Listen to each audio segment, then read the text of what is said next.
everyone, and welcome to the Debrief on ABC News Live. I'm Kimberly Brooks. Thanks so much for joining us.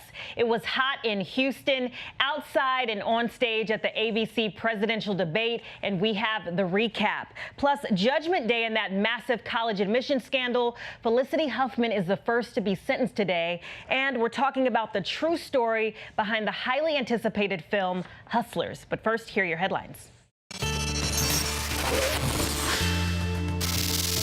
Investigators are trying to figure out why a hot air balloon hit the ground hard near Las Vegas, leaving several people hurt. The pilot has fallen out of the air balloon. First responders racing to get to the rugged location. The pilot, along with 4 passengers, sent flying into the desert terrain after a hard landing. Looks like the balloon landed and dragged for quite a while here. If you can see the shot there, you can kind of see the drag mark. For about a half mile until finally coming to a stop. There were 9 people on board the hot air balloon. Most have minor injuries. One person had to be airlifted in serious condition to University Medical Center in Las Vegas. During rescue in Charlotte, North Carolina, bystanders braved an out-of-control fire to pull a person to safety from that home that was engulfed in flames. A person was rushed to the hospital with serious injuries. The cause of that fire is still under investigation. Investigators say the crew members on that dive boat that caught fire off the coast of California were sleeping when the fire broke out, despite regulations requiring a watchman to be on duty.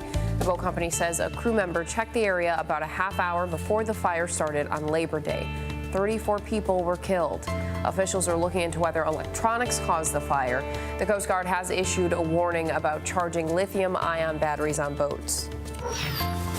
Frightening moments on a busy highway near Washington, D.C. when a small plane came crashing into a car. An instrument problem during takeoff forced the pilot to abort the flight, but the plane ran off the end of the runway. The wing slammed into the roof of that car. Blessed that we're not hurt. It's still overload. I mean, we're still on adrenaline, so, but we're doing okay. Yeah, I mean, we could have got hit by a tractor trailer, and like you said, the way that the plane spun, I think it absorbed a lot of the energy. Fortunately, the 2 men in the car were not seriously injured. I will say this, if you did not have your TVs and streaming devices tuned to ABC and ABC News Live last night, you missed watching an incredible debate hosted by our network in partnership with Univision. They say everything is bigger and better in Texas. Well, right there in Houston at Texas Southern University, the top 10 contenders were all together on one stage. A beautiful stage I was able to see in person yesterday. So some standout moments for sure. And 2 words, Lindsay Davis. Our Mary Bruce has the recap. Well, the deep divides within the Democratic Party were laid bare on this stage last night. The candidates started with calls for a united front, but man, that did not last long. The candidates going after each other on health care, immigration, race, and foreign policy. After brief calls for unity, the candidates were quick to clash over the top issue for voters, health care. And if you notice, nobody's yet said how much it's going to cost the taxpayer. Frontrunner Joe Biden embracing Obamacare and challenging Senator Elizabeth Warren's plan for Medicare for all. I know that the senator says she's for Bernie. Well, I'm for Barack. On Medicare for all, costs are going to go up for wealthier individuals and costs are going to go up for giant corporations. But for hardworking families across this country, costs are going to go down. Senator Bernie Sanders also defending his plan. Every study done shows that Medicare for all is the most cost-effective approach to providing health care to every man, woman, and child in this country. I, who wrote the damn bill, if I may say so. That explanation not enough for Senator Amy Klobuchar. And while Bernie wrote the bill, I read the bill. And on page 8 of the bill, it says that we will no longer have private insurance as we know it. But Biden's plan also came under attack. Former Housing Secretary Julian Castro seeming to play the age card. They do not have to buy in. You just said that. You just said that 2 minutes ago. You just said 2 minutes ago that they would have to buy in. And if you qualify for Medicaid, are you forgetting what you said 2 minutes ago? Are you forgetting already what you said just 2 minutes ago? But there are questions about whether Castro mischaracterized Biden's plan. But at times, Biden did seem out of touch, like when he encouraged parents to use technology to keep their children stimulated. Play the radio, make sure the television, make sure you have the record player on at night. The candidates on the wings eager to stand out. Entrepreneur Andrew Yang with a new take on his plan to give $1,000 a month to every American. My campaign will now give a freedom dividend of $1,000 a month for an entire year to 10 American families. Someone watching this at home right now. It's original, I'll give you that. And on gun violence, former Texas Congressman Beto O'Rourke praised for his handling of the El Paso shooting, doubled down on his call for mandatory gun buybacks. Hell yes, we're going to take your AR-15, your AK-47. We're not going to allow it to be used against our fellow Americans anymore. And on the issue of race, Senator Kamala Harris facing tough questions on criminal justice reform. When you had the power, why didn't you try to affect change then? I made a decision that if I was going to have the ability to reform the system, I would try to do it from the inside. Was I able to get enough done? Absolutely not. Over and over again, she took on Trump. You know, he reminds me of that guy in The Wizard of Oz. You know, when you pull back the curtain, it's a really small dude. Biden also forced to defend his record on immigration, pressed on deportations during the Obama administration. The president did the best thing that was able to be done at the time. How about you? I'm the vice president of the United States. Castro quick to call out Biden. I mean, he wants to take credit for Obama's work, but not have to answer to any questions. Mayor Pete Buttigieg calling for a ceasefire among the candidates. Yeah, this reminds everybody of what they cannot stand about Washington, scoring points against each other. Now, I may not be the loudest person up here, but I think we've already got that in the White House. Houston, we have a problem. Now, Castro's attack against Joe Biden over health care may have been one of the most explosive moments here on the stage last night, but it also may have backfired. It does seem that Castro got that wrong, that he mischaracterized what Biden said about his plan. All right. Thank you, Mary Bruce. An incredible night. And just to remind you again, I was there yesterday and I was so excited to work with the ABC News Live team, with Devin Dwyer, who held it down for all the post coverage of the debate. So it was really, really awesome. ABC News, kudos for an incredible job last night. And so people were wondering if the president would be watching all of the action last night. But one of the candidates was certain that he was. So take a look at Kamala Harris's opening remarks. But here's what you don't get. What you don't get is that the American people are so much better than this. And we know that the vast majority of us have so much more in common than what separates us, regardless of our race, where we live, or the party with which we're registered to vote. And I plan on focusing on our common issues, our common hopes and desires, and in that way unifying our country, winning this election, and turning the page for America. And now, President Trump, you can go back to watching Fox News. All right, I want to bring in Karen Travers at the White House. Karen, good to see you. Do we know what the president was doing during the debate? I have to say, Kimberly, I was wrong. I predicted, I think, with you and Devin yesterday that the president would be tuning in, that he would be tweeting about it, and he couldn't turn away from the debate. But based on his tweets, I'm not sure how much he was watching in real time. The president actually did not get back to the White House last night until about 10 o'clock. He was in Baltimore speaking to House Republicans. He said he was going to watch it maybe on delay, on rerun. He said he was going to be taping it, but so far, not a direct response from the president himself. Now, while he was in Baltimore, of course, he was talking about the Democratic field. He said that this would be a revolution to the left, no matter who is the eventual nominee. His campaign last night said that the debate was an infomercial for President Trump, that the policies that they were talking about and the positions they were pushing for are going to help him get elected. Kimberly, they said that they don't find the candidates very impressive, and no matter who wins, the president is going to dominate any of them. Of course, that's not what the polling is showing us this week. The president down significantly in head-to-head matchups against that top tier of Democratic candidates. And Karen, he had made mention to our Kira Phillips that Elizabeth Warren would be his competition. The president is paying attention to the polls, and I think he noted that Elizabeth Warren has seen a bump in recent weeks. He then mentioned, of course, the former Vice President Joe Biden as well as Bernie Sanders. Those were the three he also talked about last night at that House Republican retreat where he was addressing lawmakers. The president's paying close attention to this race, so it's not surprising that the people he would say would be the toughest competitors for him or the people he's keeping an eye on are the ones that are doing the best in the polls. He's not going to waste his time talking about that bottom 5 or even more than that. He knows who he wants to zero in on. All right, and you know, he was tweeting not specifically about the debate, but a little bit on the economy, a little bit on the 2020 race and Mueller. Yeah, all of his greatest hits. You know, a lot of these tweets, I think if you plugged it into Google, you'd see he's tweeted almost the exact same things before in recent months. Kimberly, a little bit of a sense that maybe he's toying with us today. He knows everybody is eagerly awaiting for him to weigh in explicitly on last night's debate. But for now, he's not doing that. He's talking just more broadly about the race and politics and, of course, defending his own positions and his own agenda. All right, Karen Travers right there at the White House. Thank you so much. And guys, now I want to bring in our Deputy Political Director, Mary Alice Parks, who is right there in Houston. Mary Alice, it was good to see you yesterday. You were there for the actual debate. What did the moment feel like in that room after weeks and months of preparation? Well, Kimberly, I am clearly biased because they're my colleagues, but I think the moderators delivered a substantive debate. Voters who were dialing in were able to see a debate that was really steeped in policy. The Democrats tangled on some complicated nuance.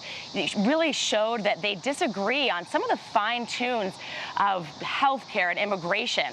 But then there was also a moment where I think voters could step back and see some of the fundamental differences in this race, see where Elizabeth Warren and Bernie Sanders really have an entirely different vision for governing this country than Joe Biden.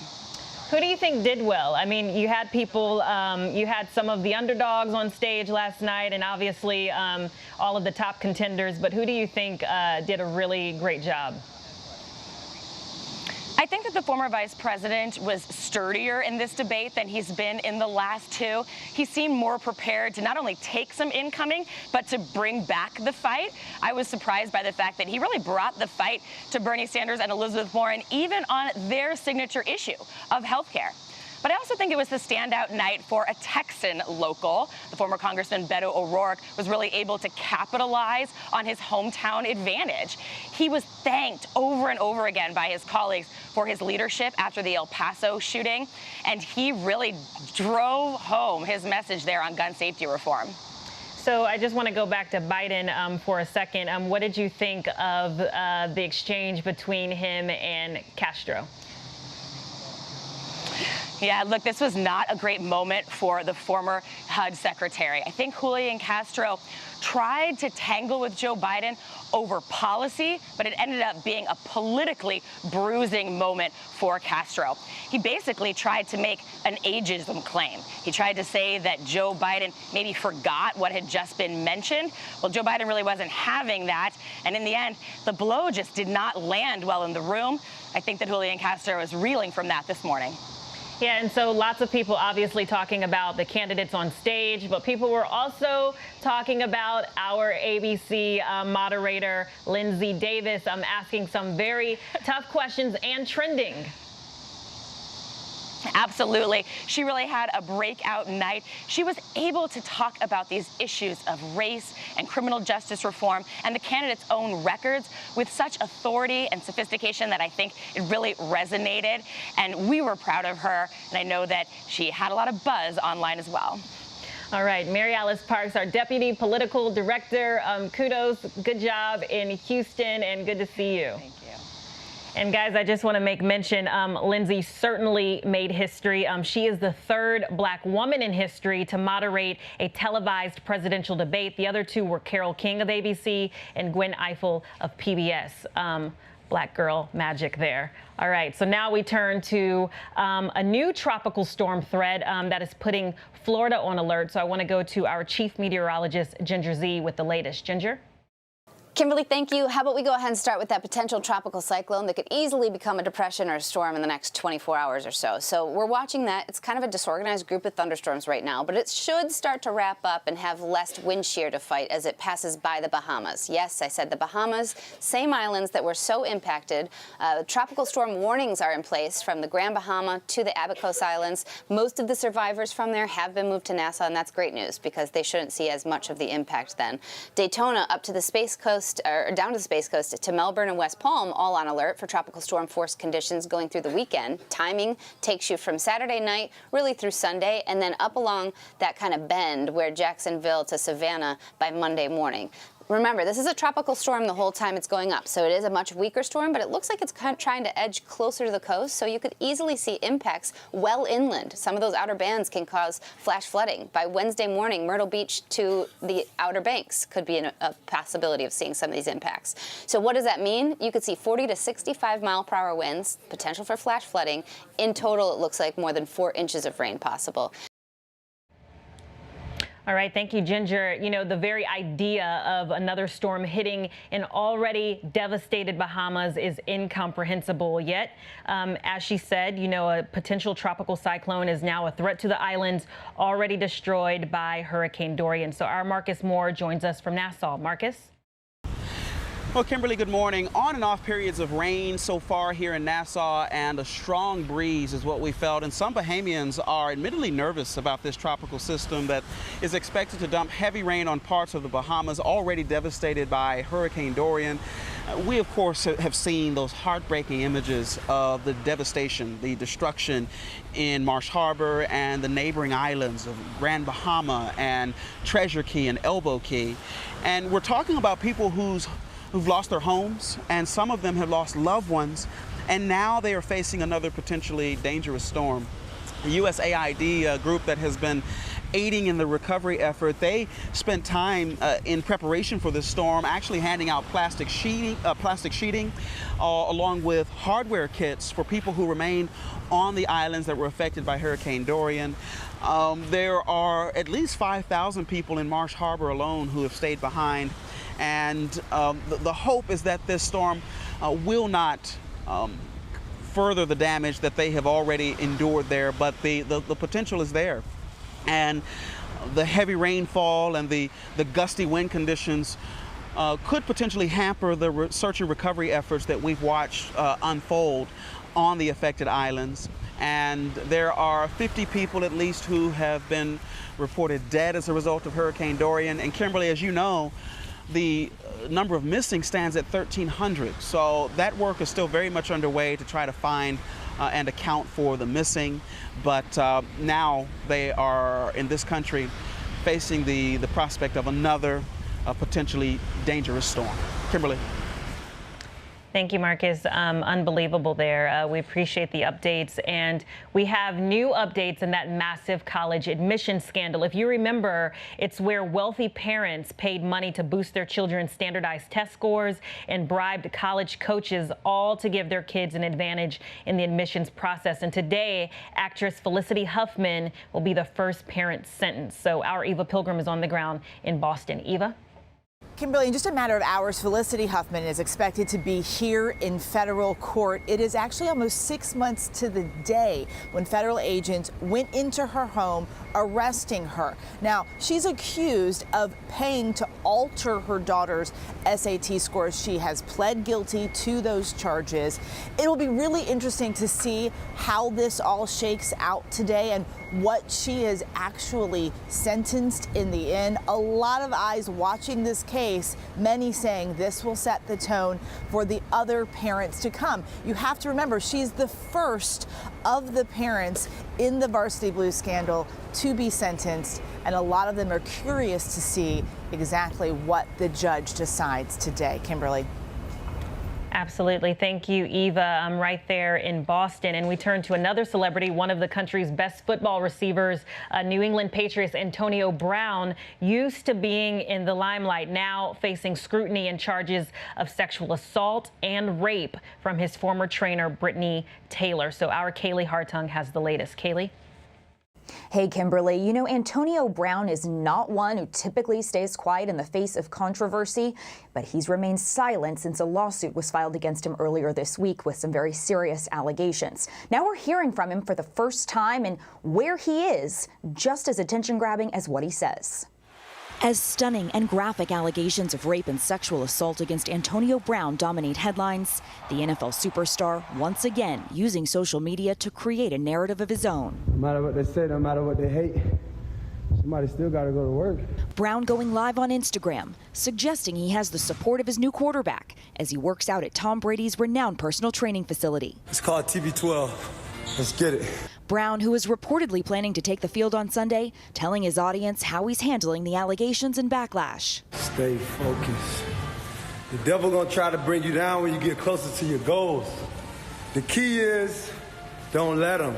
Brady, meanwhile, refusing to address the controversy after Brown suited up and practiced with the team on Wednesday. You've been through stuff like this before, I guess, so how do you put it aside? I'm just trying to show up and play football and try to prepare. Miami's a good team. I'm going to get ready for them, and things that don't involve me, don't involve me. Throwing end zone. Antonio Brown! One of the most talented and divisive characters in the NFL, accused of sexual assault in a civil lawsuit by Brittany Taylor, a former college gymnast who began working with the Pro Bowler as his fitness trainer in 2017. She accuses him of sexually assaulting her on at least 3 separate occasions. Brown denying her allegations, his attorney saying any sexual interaction with Mr. Brown was entirely consensual. For Antonio Brown to actually be the one out there on video, on social media, when we're still waiting for the first word from the National Football League, that's really very surprising. The media spotlight and scrutiny harsh on Brown since his public clash and split with the Oakland Raiders last week. Before landing a 1-year, $15 million deal with the Patriots. According to ESPN, the Patriots were in the dark about the rape allegations when they signed the controversial 7-time Pro Bowler. We've looked into the situation. We're taking it very seriously, all the way through the organization. The NFL now reportedly considering putting Brown on the commissioner's exempt list. If that actually happens, Brown would be ineligible to play or practice, but would still get paid. Brown is facing a civil lawsuit. That means no criminal charges have been filed against him. And the Patriots haven't directly addressed whether or not he'll play this Sunday against Miami, but all signs point to him suiting up wearing a new number 17 jersey unless the NFL steps in. The NFL has begun its own investigation. Kimberly? All right, thank you, Kaylee, for the updates. And now we turn to the highly anticipated star-studded movie Hustlers, a movie starring women and produced and directed by women. It's in theaters today, and it's featuring Jennifer Lopez, Cardi B, ABC's Keke Palmer, and Constance Wu. But what you may not know is that the entire movie is based on a true story where strippers conned their Wall Street clients by drugging them and taking their money. So the full story is going to air on ABC's 2020, but we want to give you a preview here. So some of the real-life hustlers spoke to ABC News, and we have the footage of the undercover cops involved in their eventual arrest. Take a look. I actually wasn't supposed to be there that night. I was home in my apartment by myself, sleeping, and Rosie had called me. We went to the Gansevoort Hotel in the Meatpacking District, and she told me to wait downstairs. And she went up there with another girl, another dancer. And right next door, on the other side of the wall, is a whole cadre of detectives and DEA agents watching everything unfold. Did they give you something to drink? We had brought drinks up to the hotel room, knowing that these drinks would possibly be drugged. Did you begin to act like you were under the influence? Yes, I did. They're trying to wake me up using various methods. They grabbed a beer from the hotel fridge and they had me drink that. Here, sit up, babe. I get a drink from us. Does it all the way you say? Are you married? Aw, that sucks. You didn't drink anything? Rosie had called me to come upstairs, and I had seen a gentleman on the bed, passed out, and I said, what's going on? And, you know, this woman said, well, he's really sick. I gave him too much. Did you hear something? I gave him a lump of blow and he fell asleep. He was like, yes. It just didn't make sense to me. So I had went up to him and I had taken his pulse. You shouldn't have gave him that bump. I've never seen anyone go to sleep after a bump.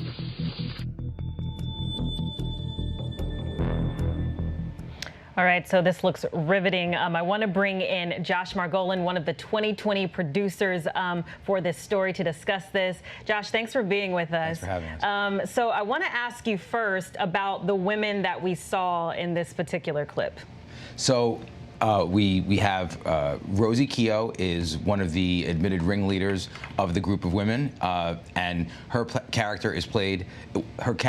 She inspires the character played by Constance Wu. Yes. And then there's Karina Pascucci, who also was one of the women involved in the original scam, and she is not actually represented in the movie directly, but her role in the real scam inspired a composite of characters played by Lily Reinhart and Keke Palmer. I got you. So everyone's excited about seeing this movie. I mean, it's gotten rave reviews from the first screenings, but how did you get access to this particular story, to the real life hustlers? The story broke, the news of this scam broke 5 years ago with these arrests, and we actually began reporting the story back then. And there were a number of different twists and turns, and at various points, the women involved in the real life story were reluctant to talk to us. They went through a court process, they pleaded guilty, they served their punishments. Ultimately, they were willing to cooperate with us, but along the way, we also were able to find the actual victim, a doctor from Central New Jersey, who helped law enforcement crack the case. And then we actually got access to the detectives and the DEA agents who did the investigation, and they are all on our show tonight. Unbelievable. So this was really a 5-year investigation. Pretty close to leading it. up to what's airing on ABC tonight. Yeah. So the movie's called Hustlers, but this movie and your investigation show that it's a bit deeper than that. What was the women's intention? So this story really is dark and ugly at various points. The women start out working in and around New York City strip clubs, and they're hustling in a good way to get money. They're trying to rack up the money that they're taking in. But the thing is, the story turns dark when the women are not making enough money for themselves, and they take their activities outside the clubs, and they basically go, and at various points, they admit to drugging people, turning them sort of nearly unconscious, then taking these men back into the clubs. So they weren't even in the clubs to begin with. They take them back into the clubs. They're half unconscious. They don't know what's going on. The women then take their credit cards and run up phenomenal bills. So we have a situation here where you have high-level theft, fraud, taking the money, but also you have a serious drug cocktail that is very, very dangerous. And law enforcement really was most concerned with that, because their feeling was that this is something that could kill somebody. What surprised you the most? Quickly, we're gonna go here soon, but what surprised you the most during this investigation? We were surprised to learn exactly how far and wide law enforcement believes that scams like this operate. This is one case in one city, but they believe that this is rampant. Wow. So people have 2 things to look forward to. They can see the full 2020 piece that airs tonight, right? Tonight, 10 o'clock. 10 o'clock p.m. Eastern time. Eastern. All right. And then you can also, everyone can see the movie, which is out in theaters today, Friday the 13th. So Josh Margolin, thanks for being with us. Everyone check out this piece. It's going to be amazing. I can't wait to see it. And you guys continue to take care of yourselves. It's Friday the 13th. It's a full moon, so do your best. And if you're around, you can stick around for the briefing room at 3:30 p.m. for more recaps from the debate. And then you can check out World News Prime at 8 p.m. And if you want to stay updated on all of these headlines, you can go to abcnews.com or download the app, correct? Absolutely. All right, we'll see you guys next week.